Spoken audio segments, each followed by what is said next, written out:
Hey everyone, Araji here, back again with another upload. And today's video topic is just about Star Wars video games in contrast to the Star Wars movies and TV shows that we've gotten recently.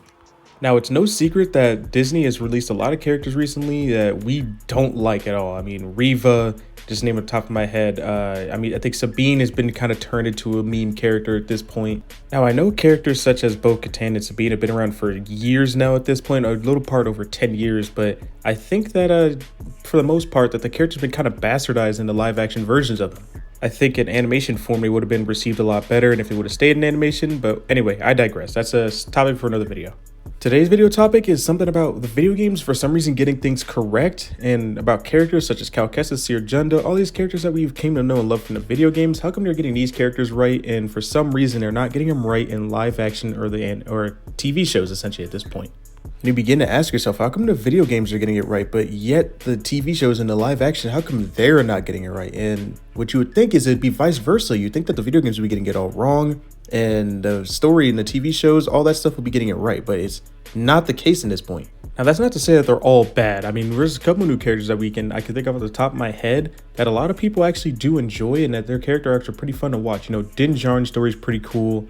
Shin Hati and Baylan Skoll, those are the three just off the top of my head. Maybe let's get to this point of the video. One thing I noticed about the video games that the TV shows don't actually get right at all is the established lore of the characters already on screen and present in Star Wars history. Like, when you see Luke on screen, he's extremely powerful. He's the guy, you know, he takes over the entire screen, and it's exciting to see him in the video games. And same thing with Darth Vader. He's terrifying, menacing, all that stuff, etc. When you see Darth Sidious in some of the games, you know, you get that same kind of fear going along. You know, the way they made Luke seem in the TV shows and the movies was just like this, you know, egotistical, angry guy who's just pissed off all the time. And that's just not true how he is. He's not a pessimist. Luke always saw the good in everyone. In every single last person, he saw the good. And he tried to awaken the good within every single last person. Whereas in the TV shows and movies, he was already ready to kill Ben Solo or Ben Skywalker just because he had a bad dream. And I don't really want to talk about just getting deep into that Luke lore is actually going to make me upset, because I'm going to stop right there before I get myself a little bit too upset. Because as the people who know my channel, I know I'm really small, but you know Luke Skywalker is my favorite Jedi, and the way Disney did him was so freaking dirty, was so dirty that I still can't fathom it at all. It just still pisses me off to this day. But anyway, one of the reasons why we like Cal Kestis, or at least I like Cal Kestis a lot as a character, and I can't wait to see what they do with him in the future in the games as well. Just because his character, we seemingly grow with him. It makes a lot of sense for what he's doing. You know, he doesn't come onto the scene the strongest Jedi. He can already take on, you know, Grand Inquisitors and stuff like that. He struggled against even the most basic stormtroopers at the very beginning just because of how lackluster his training has been. He hasn't necessarily kept up with it throughout the years when he was hiding. And for those of you who don't know who Cal Kestis is, Cal Kestis was a young Padawan who during the Clone Wars was training, and eventually Order 66 happened and he had to go into hiding, surviving with, first he was with his master Jaro Tapal, and then next you know, Jaro Tapal died aboard the ship, so it left Cal stranded and alone in a galaxy. But we learned all this story and stuff through the game, and although he's a new character, we actually love and adore him for that. We get to see his growth. We get to understand who he is as a Jedi. We understand where, you know, what he's hiding from, what he's trying to run from, but we understand his cause, and we get to learn along with him to learn to fight against the Empire and actually fight for life, essentially. I think at some point, similarly to Ahsoka and the Ahsoka series, that he just given up at some point. He didn't want to fight to live anymore. He was just kind of just fighting to just be around. He was just a being in a galaxy, and now he finally is realizing that he is stronger than that, and now he is getting very powerful towards the end of the second game. I mean, that's to say the least. I mean, we saw Cal barely being able to take on an Inquisitor to now being able to freeze time by the end of the second game and actually move throughout and swiftly take out everyone. And it's just like, it's like everybody else is standing still and he's just moving that quickly. And a lot too that has to go with Cal is actually his embracing of the darkness coming up in the second game. I mean, we all love that aspect of him going on as well. We loved it with Anakin, and we love it here too. I mean, he's actually struggling in a world where he's, you know, becoming more powerful as a force wielder. And now he has to find that balance. He has to find that balance between sticking to the dark side or pushing over and becoming, you know, still trying to stay in a light. But I think that personally, that's where kind of the mystery comes in with him. We don't know if he's going to necessarily embrace the darkness nowadays or if he's going to stay embracing the light. And on top of that, we have his crew that he joined, the Mantis crew, which is led by Cere Junda, who is a former Jedi Master who was also kind of living in that shadow, you know, kind of just hiding for years. before meeting Cal, and then after the first game, she ends up reinventing herself and becoming even more powerful than she ever was before, even as a Jedi Master before Order 66 happened.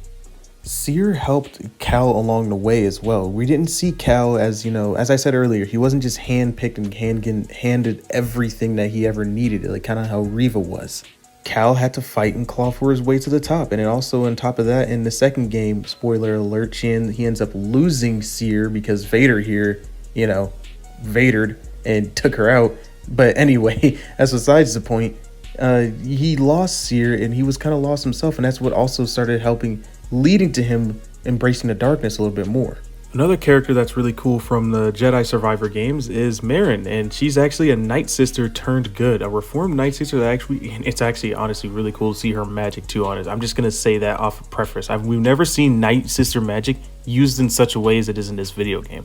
But at first she was, really hating the world too. Just all these people were pretty much living like Ahsoka was and just kind of living in the world and just following the rules and just doing what they had to do. Same thing with Grease here, who was actually the pilot of the Mantis at first and was kind of like the guy who was more comedic relief, but at the same time, he was a really good, really smart person. He knew the world, he knew the galaxy perfectly and helped them navigate the entire galaxy, find them outposts to sleep at, find them places to lay low for a little bit. He was a very pivotal role in that case as well.